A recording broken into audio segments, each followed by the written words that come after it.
I do intend, if this man is released anywhere in my vicinity, or if I can find him after the fact, I do intend to kill this man. As a parent, the worst thing you could experience is losing your child. The thought of them getting hurt is unbearable for them. So, when their children fall victim to brutal, mindless criminals and lose their lives, the parents are left with overwhelming grief. Some parents seek justice, while some take matters into their own hands. There have been incidents of parents taking the lives of criminals who murdered their children, while some applaud them for seeking retribution. Taking someone's life is a complex and ethically challenging action that blurs the lines between justice and vengeance. So how did the parents reach these abductors and murderers? And how were they able to take their lives on camera? Stay tuned as we tell you 5 cases where the parents successfully managed to take revenge on their children's eliminators. Gary Plosh was born on November 10, 1945 in Baton Rouge, Louisiana. He had a son named Jody with his wife June, but they separated later on. Between 1983 and 1984, Jody was attending karate lessons guided by a 25-year-old instructor named Jeffrey Dowsey. Jeffrey had ill intentions towards Judy and abused him for about a year before Gary finally came to know about it. Young Jody didn't understand the full implication of Jeffrey's actions, but he knew that what he did to him was wrong. Unable to speak to someone about it, he began making excuses to miss his karate lessons. His parents, Gary and June, thought Jody was being lazy, so they forced him to attend the lessons. On February 14, 1984, Jeffrey abducted Jody from the karate lessons and hopped on a bus from Port Arthur, Texas, destined for LA.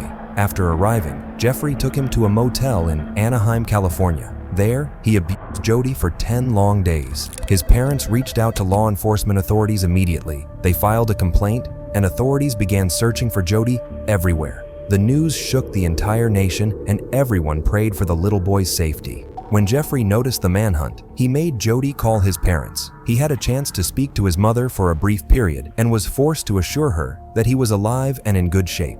The law enforcement was taping the call, and they pinpointed Jeffrey's location immediately. Police found the motel and arrested Jeffrey within a few days. They handed a traumatized Jody over to his parents. The child was back home. The perpetrator was behind bars. This should have been the end of this story. But the incident quickly rolled into a darker narrative. News reporters began investigating the details of the case, and at one point, Gary got to know that Jeffrey might have used a broomstick on Jody to abuse him. He was infuriated and decided to take revenge, and as planned, he waited for a chance to find him out in the open. On March 16, 1984, Jeffrey was being extradited to Louisiana. He landed at the Baton Rouge Metropolitan Airport to face his trial. He was handcuffed. Law enforcement officers walked him through the airport. Reporters were present and were recording his arrival. Gary was waiting at the airport with a gun just beside some payphone booths. He was wearing a baseball cap and sunglasses, which disguised him well. He was speaking over a payphone when Jeffrey walked past him. Gary didn't wait and fired at the right side of Jeffrey's head from point-blank range. He fell immediately. Officials around him ran and grabbed Gary. They snatched the gun from his hands. The officials were working with him during the case and recognized him immediately. Other officers checked Jeffrey, who was in a critical condition. He was taken to a hospital, but he succumbed to his injuries and passed away the next day. The officers related to this case were deeply saddened to see Gary take matters into his own hands instead of having faith in the law. He had now turned into a criminal himself. He received a sentence of 7 years with 5 years probation and 300 hours of community service. He completed it in 1989 and returned to his family. Gary passed away in 2014 from 3 strokes. Many people call him a hero, while many argue that he should have received a full sentence for homicide. But many people with children believe that he did the right thing as a father. The story of Eduardo GL is tragic and heartbreaking. He bravely tracked and gunned down cartel members responsible for his daughter's death in 2000. But how did he achieve this? The story began in July 2000. 25-year-old Paula GL was hanging out with her friends at her parents' weekend home in the town of Tepoztlan near Mexico City. Masked men in uniform belonging to a narcotics cartel intruded the house and captured Paola and her friends. They held them at gunpoint and turned the house upside down, looting money, jewelry, and everything else of value. But they weren't satisfied with this. They took Paola with them when leaving in a car they stole from the house. You must be asking, why did the cartel members choose this house? And why did they abduct Paola? Well, the house was situated in a secluded area that is well known for housing the Mexican upper class. As the area was far away from the city center, it was easy for cartel members to loot them. In fact, as low as 7 abductions and loot cases had taken place in that area in 2000, but law enforcement hadn't captured anyone. The reason for the abduction was obvious: ransom money from their rich family members.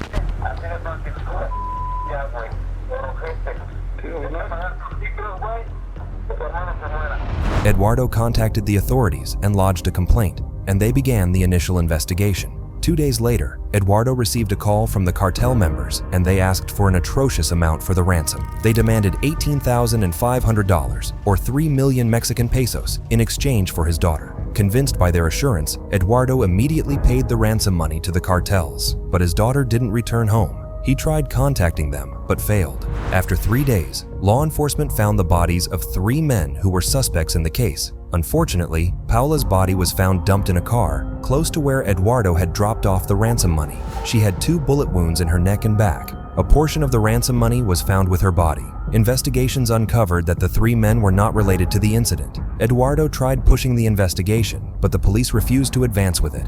"I gave them details, and they did nothing, or they distorted the truth," he said. So he mounted his own probe. They had found Eduardo's stolen car, and when he demanded a forensic, which could uncover potential leads to the abductors, the police refused to do it because it had rained that day, and they believed that any proof would have been washed away. He also noticed that his daughter's clothes were changed, and police denied finding any fingerprints in the house from where she was abducted. Eduardo became certain that police were intentionally avoiding the investigation, and it was possible that they were related to the cartel, or the cartel had threatened them to stay out of the case. Eduardo knew that these people would never bring justice to his daughter. Driven by the love for his deceased child, he decided to take the matter into his own hands. He closed his consultation business and started his own investigation. "This man," said Morelos State Police Chief Jose Agustin Montiel, with much bravery, put aside all his own business and carried out the investigation. And this case is going to be an important example for other victims.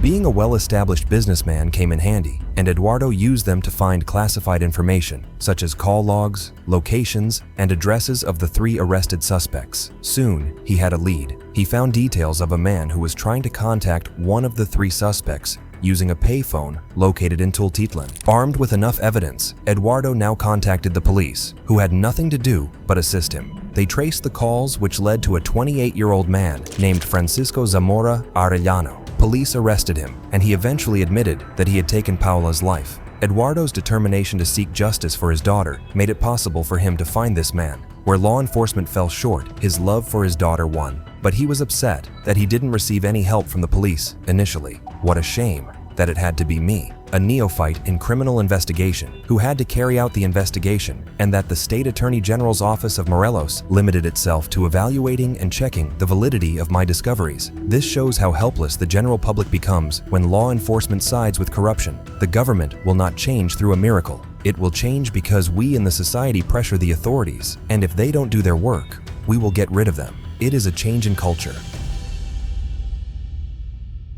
Perhaps one of the most interesting stories of revenge was authored by Miriam Rodriguez. Her daughter Karen was abducted by cartel members and she lost her life. This drove Miriam to start an independent investigation that took some interesting turns and created a story that will be passed down for generations. In January 2012, a group of armed sicarios were driving to Tamaulipas, Mexico. They met a girl on the way. She was alone and scared, and when she spotted the men, she turned and ran away. But the men were fast, and they captured her and took her with them. They covered her mouth to prevent her from screaming and tied her up so that she couldn't struggle. They reached their destination, which was at a remote corner of the locality, and no one really knew what happened to the girl after this, but it's easy to assume that she met a tragic and horrifying fate. An investigation later revealed that the sicarios were from the infamous Los Zetas cartel. They were notorious for ruthless abduction, extortions, and torments. Stories of their brutalities were disturbing, and there was no escape from their cruel grasp. The way that he would dispose of these bodies is he would, for a lack of a better word, he would liquefy the remains of the bodies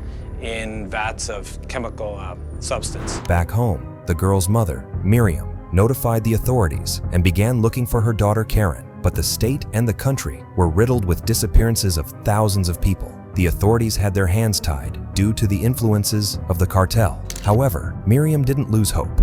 and waited for them to find Karen. Videos like these leaving some family members with no choice but to pay thousands of dollars for their loved one's safety.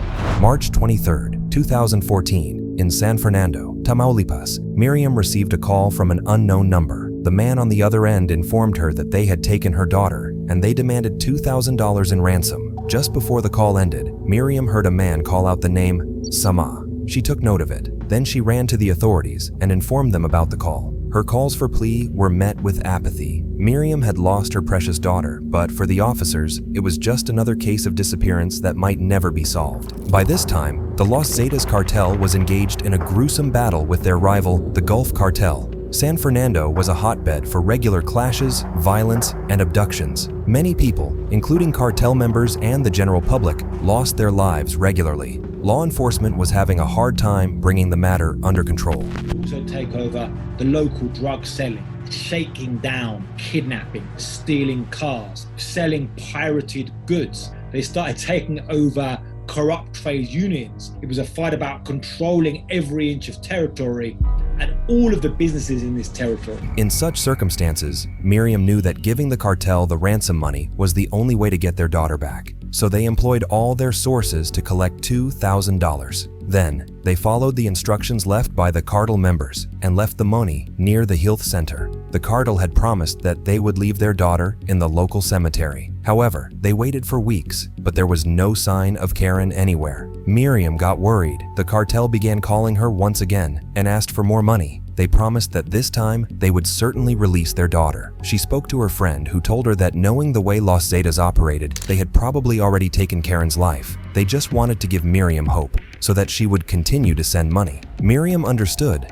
that she had been duped. She didn't know whether she would ever see her daughter again, but she became determined to take revenge on Los Zetas. The cartel was big and recruited hundreds of men. Miriam's attack on them might not even account for a scratch, but she wanted to cause them damage, no matter how insignificant it was. With this resolution, she got down to business. She only had the name Sama for her mission. She didn't know where to begin, but her intuitions told her that Karen's social media pages would be a good place to begin. As she searched her daughter's posts, she quickly came across a photo with the name Sama tagged on it. She took note of the man. Further research traced him back to an ice cream parlor in Ciudad Victoria, which was only 2 hours away from San Fernando. There was another woman in the picture, wearing the uniform of the ice cream parlor. Miriam visited the ice cream parlor routinely and was quickly acquainted with the schedule of the young woman. She was scared to stalk them, as she didn't have enough proof to incorporate police in her investigation because she didn't have the real identification of Sama. She also couldn't show his association with Karen's case. Finally, on a fortunate day, Sama arrived at the parlor and the couple headed to a house. During her investigation, she had to change her appearance and identity many times to blend in with the people and get information out of them. She dyed her hair red, wore different clothes, and played a different role every time she needed more information for her investigation. Soon, she knew everything about the men responsible for her daughter's abduction, including a florist who had joined the Los Zetas ranks, a cartel deserter who had found religion once again, a taxi driver, and even a babysitter. She knew their habits, friends, hometowns, childhoods. She knew the florist had sold flowers on the street before joining the Zeta cartel and getting involved in her daughter's kidnapping. Now he was on the run and back to what he knew, selling roses to make ends meet. By this time, she had enough proof to reach out to law enforcement. Most of the officers turned her down, but one officer decided to help her. He had a warrant issued for Sama's arrest, but he had disappeared once again. Miriam waited and continued her search, and that's when fate decided to support her. They had a clothing business in Ciudad, and one day, Sama came to the store. Miriam's son identified him immediately and informed the police. The officers captured Sama, who then gave them details of the other people involved in the disappearance and elimination of Karen. Miriam eventually contributed to the capture of 10 Los Zetas members by 2017. She was hailed a national hero, and people praised her courage for thwarting an organized criminal group. Miriam knew she would face some retaliation from the cartel. Authorities assigned bodyguards for her, but on May 10th, 2017, unnamed gunmen fired at her outside her house, and and she passed away. It's unsure whether Miriam would get justice for her tragedy, but at least she left the world knowing that she had done everything in her power to bring justice to her daughter, something the law enforcement of Mexico never could. She was a brave person who worried about others and had the courage of her convictions in her struggle, said Giovanni Barrios Moreno, whose own son disappeared in 2008 and who is now president of a non-governmental group demanding improved security in Tamaulipas. The story of Barry Laprelle Gilton and Lupe Marcato dates back to 2012 when their daughter was abducted. Barry and Lupe were high school sweethearts. They never married, but had 3 boys and a girl together. They lived in San Francisco, California. As their daughter turned 17, Barry and Lupe began noticing changes in her behavior. She would stay out late. When she came home, she would lock herself up in her room and spend hours in there. As the couple got suspicious, they began checking through her social media to find that she was providing escort services online. The discovery was beyond shocking for them. When their daughter returned home that night, they confronted her. After a heated argument, they decided to send her off to LA to live with her uncle. Instead of improving the matter, this decision only worsened it. After the daughter arrived in LA, she soon met a pimp named Calvin Sneed. He encouraged her to pursue her preferred career further, but this time, he would keep a majority of her earnings. This put her uncle in distress, and he informed her parents immediately. Barry and Lupe contacted the police, but they didn't seem interested as the case didn't have solid evidence to incriminate the alleged pimp.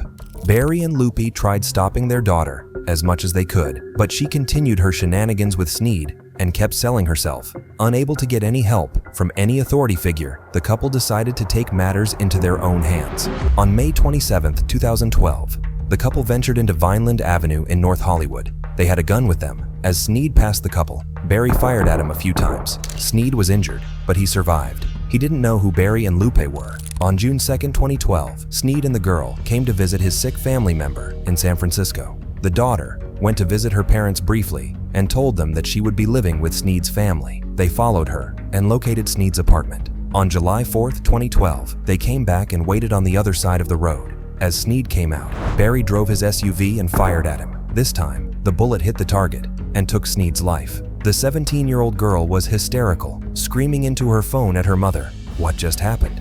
A few feet away, her boyfriend, Calvin Sneed, lay slumped in the driver's seat of his rented Corolla, a .40 caliber bullet hole through his forehead, the socket of his left eye crushed. The sight was more than the girl could stomach. She retched, vomit dribbling down the front of her hoodie. They didn't have to do him like that, she sobbed. She called the police, who then arrived at the scene and arrested the couple. The couple is now in prison, doing their time. Their families have been surprised and upset at how they handled the case and believed that their emotions had gotten the better of them. Lm1 was born in Cosala, Sinaloa on February 28, 1958. He is related to Javier Torres Felix, or LJT, a close associate of Ismael El Mayo Zambada, a notable kingpin of the Sinaloa cartel. This exposure ensured that Lm1 was acquainted with narcotics trading and the violence that came with it. When he grew up, he joined the Sinaloa cartel. He made incredible progress within the ranks and by the 1990s became their key leader. However, his brother Javier was arrested by Mexican law enforcement on January 27, 2004. Javier was arrested for narcotics trafficking from his home in San Miguel and quickly extradited to the United States. The responsibilities of his brother now fell onto the shoulders of Lm1. He was given the duty to oversee the transportation of narcotics from various parts of South America to Chiapas and Oaxaca in Mexico. Lm1 excelled in his duties. He even worked closely with the Sinaloa kingpin El Chapo's son Ovidio Guzman. His hard work and dedication earned him a good reputation within his ranks, and the leaders began entrusting him with more serious responsibilities. But as he was dragged into the limelight, he also drew attention from the rivals of the Sinaloa cartel, primarily the Beltran Leyva organization, or BLO. BLO was in a war with the Sinaloa cartel for some time at this point, and they decided to deepen the rivalry by taking the life of Lm1's beloved son. On April 18, 2008, Lm1's son, Torres Acosta, was positioned near the Montebello residential district of Culiacan, outside the health ministry. He was there with his sister Alondra and Lm1's sister-in-law, Rivas Heredia. Suddenly, a group of armed sicarios directed by the BLO leaders approached him. Their target was to abduct him, but Torres fought back. The sicarios couldn't decide what to do and opened fire on him, taking his life on the spot. Two of the bullets also injured Alondra in the arm and Rivas in her leg. officers began searching for the vehicle used by the sicarios and discovered it in a discarded state. Inside, there was a note with a message for Lm1 from Arturo Beltran Leyva. On behalf of your friend, Arturo, and his nephews Los Zetas, so you can understand, Manuel Torres. The chilling message didn't upset Lm1. Instead, it made him thirst for revenge. He asked his men to gather members of the Los Zetas and Beltran Leyva organization and bring them to his ranch. He ordered them to torment them as much as they could before taking their lives. Among the victims was the municipal police commander named Roberto Carlos Barcelo Villagran. Reportedly, Lm1's men sliced his back and took apart his legs and head. The commander was conscious and had to sit through the unbearable pain. The men loaded parts of his body with 2 other men in the trunk of a vehicle and scattered them across Culiacan. This act of retribution only grew from here as members of the Sinaloa cartel and the Beltran Leyva organization began hunting men from both sides, and soon the clash got out of control.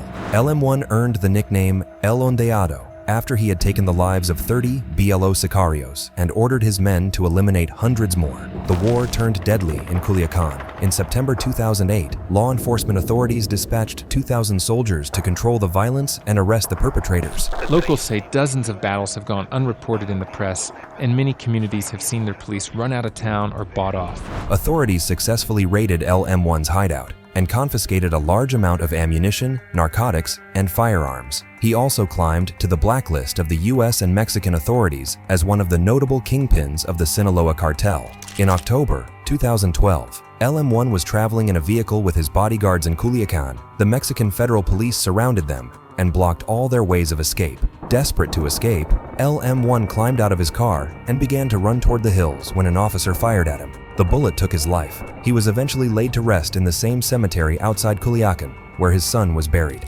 He was finally reunited with his son, for whom he had started all this violence years ago. What did you think of the reactions of the parents who took the lives of the people who eliminated their children? Do you know any stories about other such stories that I didn't cover in this video? Let me know in the comments below. Thanks for watching the video. Don't forget to like the video and subscribe to our channel.